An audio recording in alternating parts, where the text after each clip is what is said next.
Hello Technolovers! Viral di jagat maya, sebuah video yang mengatakan ramalan Nostradamus terkait Indonesia masa yang akan datang.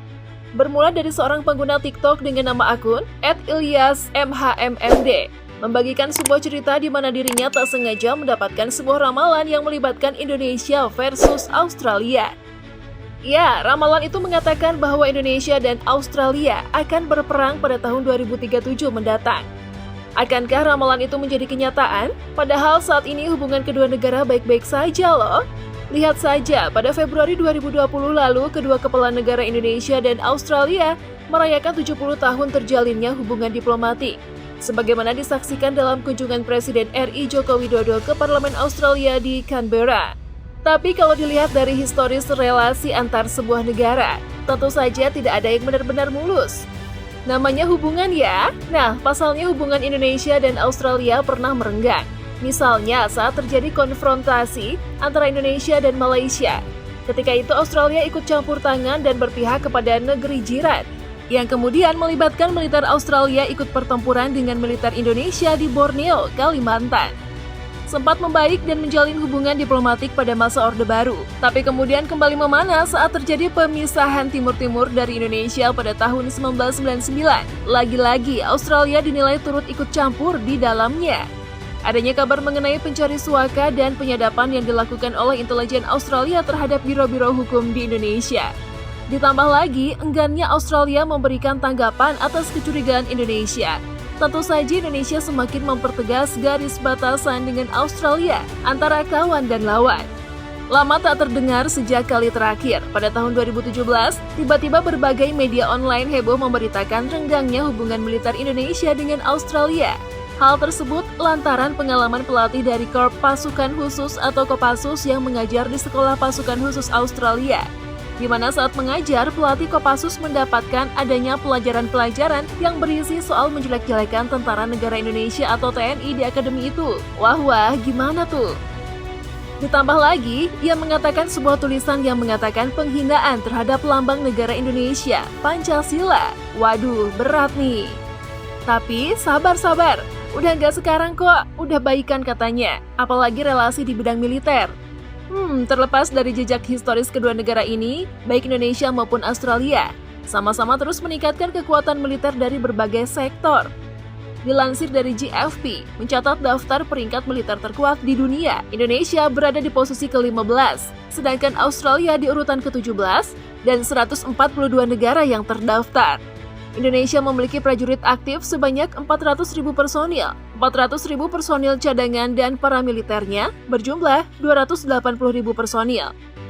Sementara Australia hanya memiliki 59.000 personil aktif, 20.000 personil cadangan dan tidak memiliki personil paramiliter. Tentu selisih angkanya sangat jauh berbeda ya. Indonesia unggul dari Australia. Tapi jangan dulu senang, coba kita lihat armada darat, laut, dan udaranya. Apakah Indonesia tetap unggul?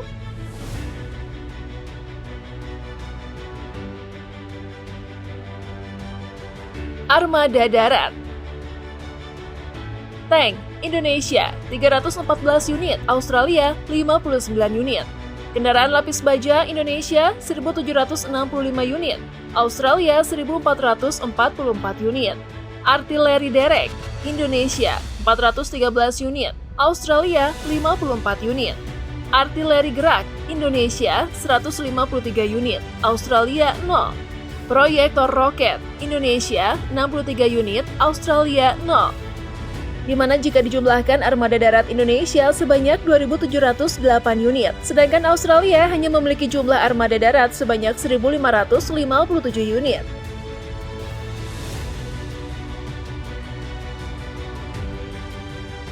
Lanjut, armada udara. Pesawat tempur, Indonesia 41 unit, Australia 72 unit. Pesawat serangan khusus, Indonesia 23 unit, Australia 37 unit. Pesawat latih, Indonesia 126 unit, Australia 113 unit. Pesawat pengangkut, Indonesia 66 unit, Australia 38 unit. Pesawat misi khusus, Indonesia 17 unit, Australia 31 unit. Helikopter militer, Indonesia 172 unit, Australia 133 unit. Helikopter serang, Indonesia 15 unit, Australia 22 unit.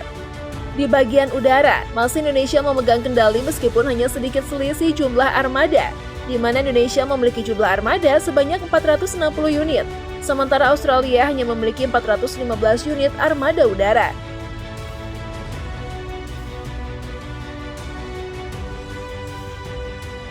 Next, sektor laut. Kapal induk, Indonesia 0, Australia 0. Kapal perusak, Indonesia 0, Australia 3 unit. Kapal korvet, Indonesia 24 unit, Australia 0. Frigates, Indonesia 7 unit, Australia 8 unit. Kapal selam, Indonesia 4 unit, Australia 6 unit. Kapal patroli, Indonesia 181 unit, Australia 12 unit. Kapal perang ranjau, Indonesia 11 unit, Australia 4 unit. Kalau dilihat dari jumlahnya, masih Indonesia yang memiliki banyak armada lautnya dibanding Australia. Meskipun begitu, kekuatan militer sebuah negara tidak bisa dilihat dari jumlah armadanya. Ada hal lain yang juga mendukung kekuatan militernya seperti anggaran militer, logistik, serta sarana dan prasarana sebuah negara. Anggaran militer, Indonesia 9.300 miliar dolar, Australia 44,618 miliar dolar. Besarnya anggaran militer yang disediakan Australia membuatnya meninggalkan Indonesia dari perankingan. Dari data JFP, Indonesia menduduki peringkat ke-25 sedangkan Australia ke-10. Utang luar negeri, Indonesia 393,252 miliar dolar, Australia 3,115,913 triliun dolar. Cadangan emas dan devisa, Indonesia 130,200 miliar dolar, Australia 60.000 miliar dolar. Keseimbangan kemampuan belanja, Indonesia 3,130,470 triliun dolar, Australia 1,250,900 triliun dolar. Berikutnya ada faktor logistik. Angkatan kerja, Indonesia 129,366 juta jiwa, Australia 12,568 juta jiwa. Kapal sipil, Indonesia 10.427 unit, Australia 518 unit. Pelabuhan dan terminal utama, Indonesia 16, Australia 29. Cakupan jalan raya, Indonesia 496.607 km, Australia 873.573 km. Rel kereta api, Indonesia 8.159 km, Australia 33.343 km. Bandara, Indonesia 673, Australia 418. Ketersediaan sumber daya alam, produksi minyak, Indonesia 775.000 bbl, Australia 285.000 bbl.